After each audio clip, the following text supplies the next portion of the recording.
Boa noite. O Jornal da Câmara já está no ar e você vai ver. Passo Fundo se mobiliza contra a privatização do Banrisul. A audiência pública foi solicitada pelo deputado Juliano Roso. Porque nós precisamos explicar para a população gaúcha a importância que tem o Banco do Estado do Rio Grande do Sul para o povo gaúcho, para a nossa economia e também para os cofres do Estado do Rio Grande do Sul. Luiz Miguel Chais apresenta o programa GUI. A Guia de Informações busca ajudar a prevenção e o controle de diabetes em crianças e adolescentes. A expectativa de Luiz Miguel Chais é diagnosticar a doença precocemente, evitando ou diminuindo suas complicações.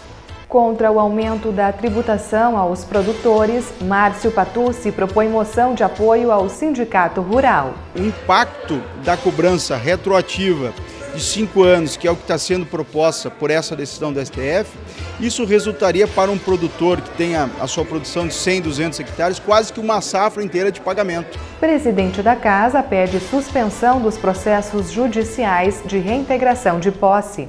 Possam fazer o levantamento dessas áreas, fazer a estrutura dessas áreas, ver realmente quais são as famílias ou as áreas que podem ser regularizadas e as que não podem, então a Prefeitura terá um tempo de tentar buscar recursos federais ou estaduais para acomodar essas famílias.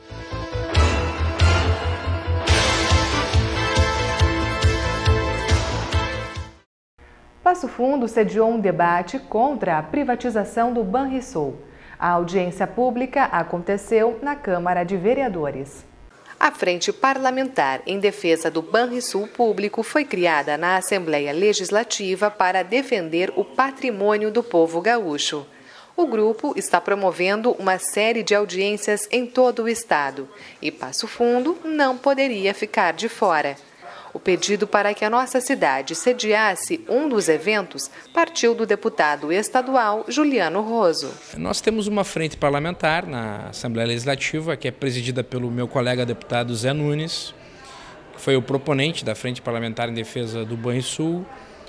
Eu fui o segundo deputado a aderir a essa frente parlamentar. A frente parlamentar é composta por 29 deputados da Assembleia.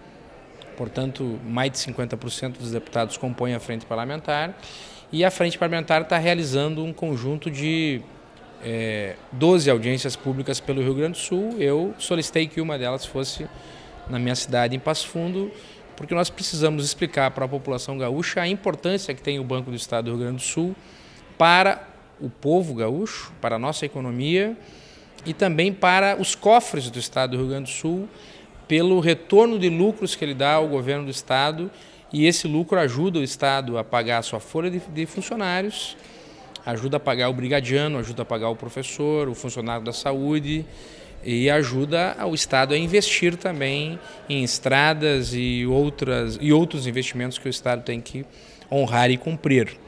Dados da Federação de Trabalhadores e Instituições Financeiras no Rio Grande do Sul apontam que quase 100% dos gaúchos são atendidos de forma direta ou indireta pelo Banrisul. Além disso, o deputado Juliano Roso trouxe outras informações. O banco é um fomentador da nossa economia. A grande maioria dos correntistas do banco, 87% deles recebem de 49% de 0 a 1 salário mínimo e 38% de 1 a 3 salários mínimos. Então, tu vê que 87% dos poupadores, dos correntistas, as pessoas que têm conta no banco, são pessoas trabalhadores de baixa renda, até mesmo dá para se dizer assim, portanto é um banco extremamente popular. Em 96 cidades do Rio Grande do Sul, em 96 municípios do Rio Grande do Sul, existe apenas o Banrisul funcionando. Não existe outro banco. Não existe um banco privado, porque os bancos privados querem, na verdade, ficar nos grandes centros, nas cidades mais populosas, nos municípios de 2, 3, 4, 5 mil habitantes, os bancos não estão presentes. Nem em bancos públicos, como é o caso do Banco do Brasil e como é o caso da Caixa Econômica Federal. Além disso, somente 3 estados possuem bancos estaduais. Um deles é o Rio Grande do Sul. O vereador Alex Necker representou a Câmara de Vereadores na audiência. O parlamentar foi o autor de uma moção contra a privatização do Banrisul. O papel da Câmara é expressar a opinião do povo de Passo Fundo, né? A Câmara de Vereadores, ela é a casa do povo. Então aqui nós somos uma Câmara de Vereadores composta por 21 vereadores e que debate os mais variados temas. Então sempre que nós temos algo que mexa com a opinião do povo de Passo Fundo, do estado do Rio Grande do Sul e questões nacionais, é necessário que a Câmara se posicione. Aqui nós apresentamos uma moção contrária à privatização do Banco do Estado do Rio Grande do Sul.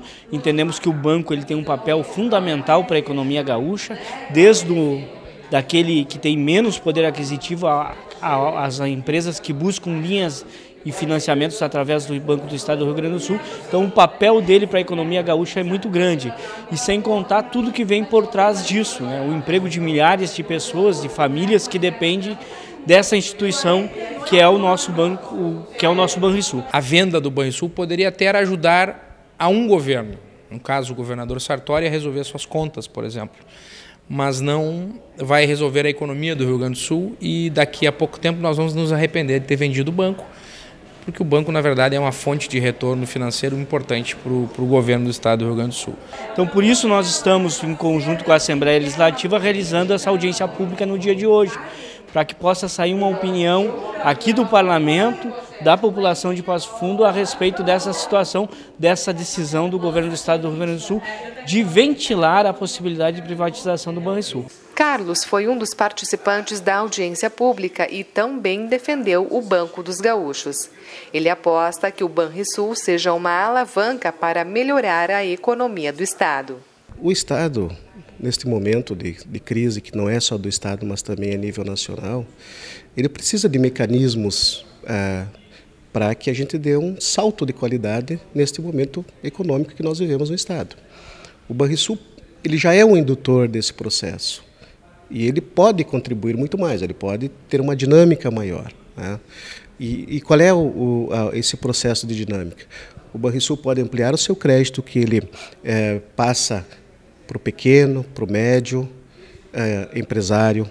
O Banrisul pode emprestar mais dinheiro também para empresas de serviços. O Banrisul, inclusive, tem a área de crédito rural, que o banco também pode ampliar essa área do crédito rural para que mais produtores, o pequeno, médio produtor, consiga melhorar o seu desempenho de sua lavoura, automaticamente gerando mais emprego, mais renda, tanto no campo quanto e aí também a questão do comércio, da indústria na cidade, né? E o banco tem não só aportes do seu próprio crescimento também, que ele tem um percentual que o banco separa para investimentos futuros, mas o banco também ele é um repassador de vários programas federais para alavancar esses setores da economia nesse estado. Então, nós precisamos, além da política do estado, de fazer com que o banco seja um indutor, mas também ampliar, através desses programas e recursos que vêm do governo federal, que amplie, que se venha mais programas e recursos do governo federal para alavancar a nossa economia. Uma greve geral com o apoio de diversas categorias está sendo organizada para amanhã. O ato público está previsto para começar às 9 horas na Praça do Teixeirinha, mas as manifestações devem iniciar ainda mais cedo em frente às garagens do transporte público da cidade. Na pauta das reivindicações está a contrariedade à reforma da Previdência e Trabalhista e os agravamentos das crises política e econômica. Segundo os sindicatos do CMP e CEPERS, a maioria das escolas vai estar fechada nesta sexta-feira. Comércio, bancos, correios e judiciário devem aderir parcialmente ao movimento.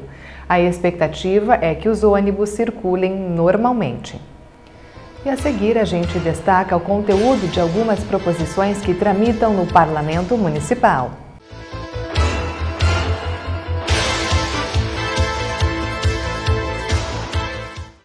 Eu trabalho na Central de Atendimento à Mulher. Mais de 4 milhões de mulheres que sofreram violência já ligaram para cá. Você não está sozinha. Liga pra gente. Parentes, amigos, vizinhos, qualquer um pode ligar. E não é só violência física, xingar, humilhar, proibir sair de casa, assediar a mulher no transporte público. Tudo isso é violência. O primeiro passo para acabar com a violência é ligar para o 180. Liga pra gente.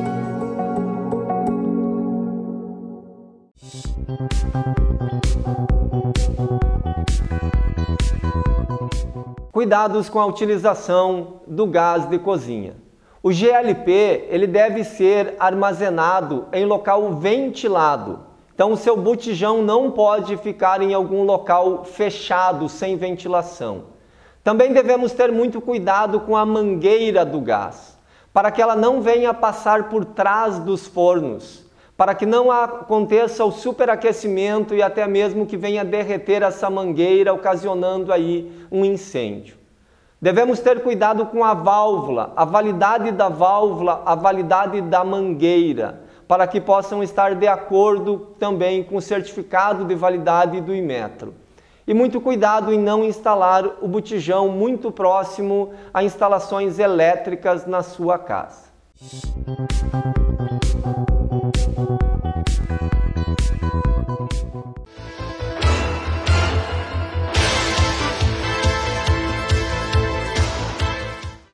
O Jornal da Câmara está de volta e você vai conhecer o projeto de lei protocolado pelo vereador Luiz Miguel Chais.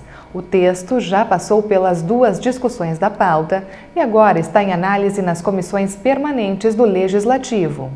O pedetista quer criar o programa GUI, uma guia de unificação com informações na prevenção e no controle de diabetes em crianças e adolescentes matriculados na rede municipal.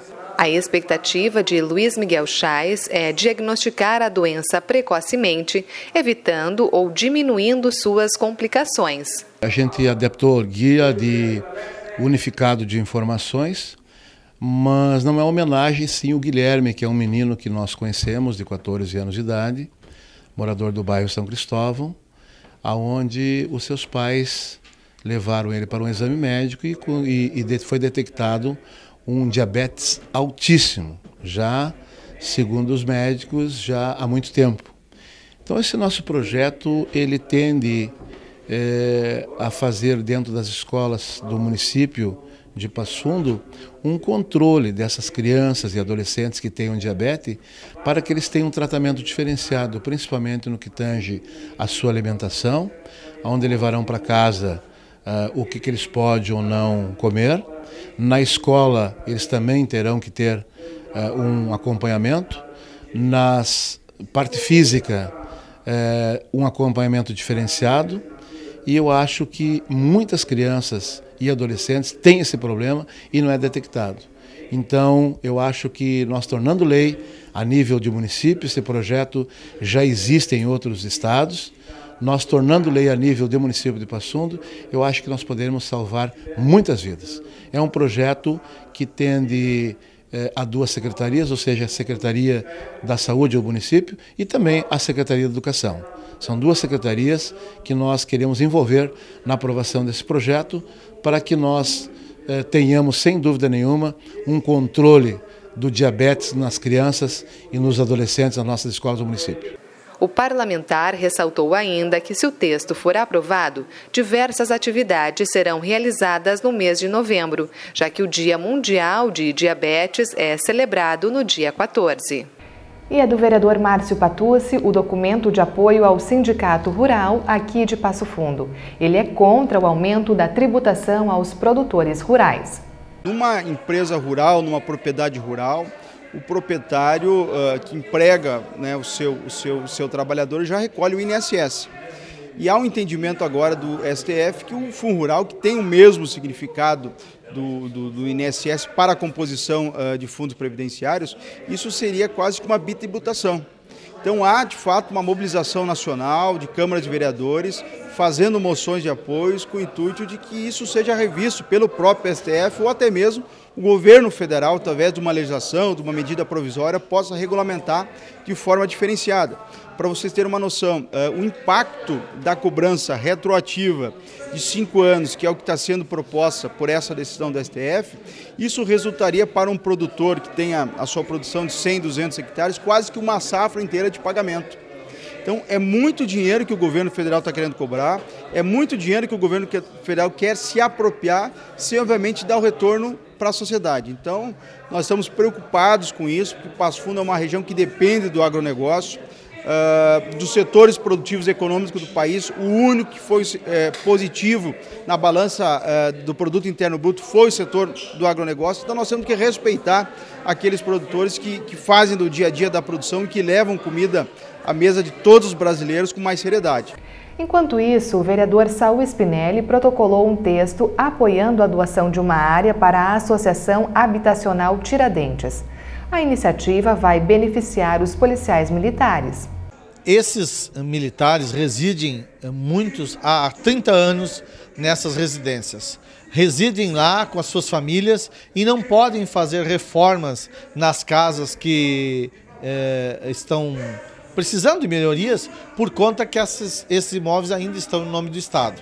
Então, nada mais justo que se discuta de forma legal, mas necessário discutir que o Estado faça, então, de forma legal a entrega desses imóveis para quem? Para quem reside lá 20, 25 anos, 30 anos. E que já criaram vínculos ali na comunidade da Vila Rodrigues, vínculos familiares, profissionais, enfim, com a vizinhança, comunitários. Então, essa moção, ela vai para a Assembleia Legislativa, vai para a Secretaria da Habitação, vai para o setor de patrimônio do governo do Estado, para que nós possamos, inclusive, acompanhar processos já existentes tratando dessa situação e garantir que esses imóveis não sejam vendidos pelo Estado para outras pessoas. Já o presidente da Câmara de Vereadores está sugerindo ao Executivo a suspensão dos processos judiciais de reintegração de posse do município pelo prazo de 12 meses. Para Patrick, o período é necessário para que a Secretaria de Habitação possa realizar o levantamento e a análise técnica das áreas de ocupação, podendo assim identificar quais poderão ser incluídas no programa Minha Casa Legal ou ainda ter outros encaminhamentos. Nós temos em Passo Fundo mais de 50 áreas ocupadas, né? Dessas áreas que são ocupadas, nós temos áreas que estão há mais de 20, 30 anos. E os processos estão correndo na Justiça, a Prefeitura vem pedindo prazo, a Justiça pede para a pessoa se manifestar e pede mais prazo. Então nós estamos pedindo então prazo definitivo de 12 meses nesses processos judiciais, dando o aporte, né, solicitando para que o Executivo peça ao Judiciário um prazo de 12 meses, para que a Secretaria de Obras e principalmente a de Habitação possam fazer o levantamento dessas áreas, fazer a estrutura dessas áreas, ver realmente quais são as famílias ou as áreas que podem ser regularizadas e as que não podem, então a Prefeitura terá um tempo de tentar buscar recursos federais ou estaduais para acomodar essas famílias. Então a gente está dando um mecanismo de tempo para o Executivo poder dialogar com o Judiciário e não acontecer o que aconteceu agora, infelizmente, com essa situação da CODEPS. Então nós estamos pedindo mais 12 meses aí de prazo das ações que estão correndo já na Justiça. Hoje, o programa Simpasso na TV vai falar sobre a história e os serviços oferecidos pela Capacemo. O jornalista Guilherme Canal conversa com Francisco Xavier, presidente da autarquia. Todo filiado nosso que utiliza de um outro instituto, porque lhe convém ou por oportunidade, a despesa que ele tiver lá, a diferença que ele pagar, a Capacemo ressarce. O filiado nosso, que porventura tem que fazer um tratamento fora da cidade, nós já tivemos aqui fora, Rio, São Paulo, procedimentos, quando é orientado pelo profissional de Passo Fundo, a Capacemo paga a estadia, não só do filiado, como do acompanhante, né? Além de todo o tratamento ou procedimento que ele faz assim. Vacinas, são raros, eu não conheço outro, que autorize as vacinas, né? Tirando esses programas que são do governo estadual ou da União, que é aquele que ele fornece gratuitamente para a pessoa lá, e por opção, se ele quiser fazer pela Capacemo, ele faz, entende? É outro instituto que a Capacemo tem, entende? Na área de financiamentos, entende? Nós temos um bom plano de saúde, que é importante que se defina. Por exemplo, nós temos a área médica, hospitalar, laboratorial, de exames e serviços. Esse aí está o todo. Como a área odontológica é uma área caríssima, né? O próprio sindicato tem também essa área, sabe o quanto custa, nós elaboramos o plano odontológico, o plano solidário de saúde bucal. E o Jornal da Câmara termina aqui. Obrigada pela sua companhia, uma boa noite e até amanhã.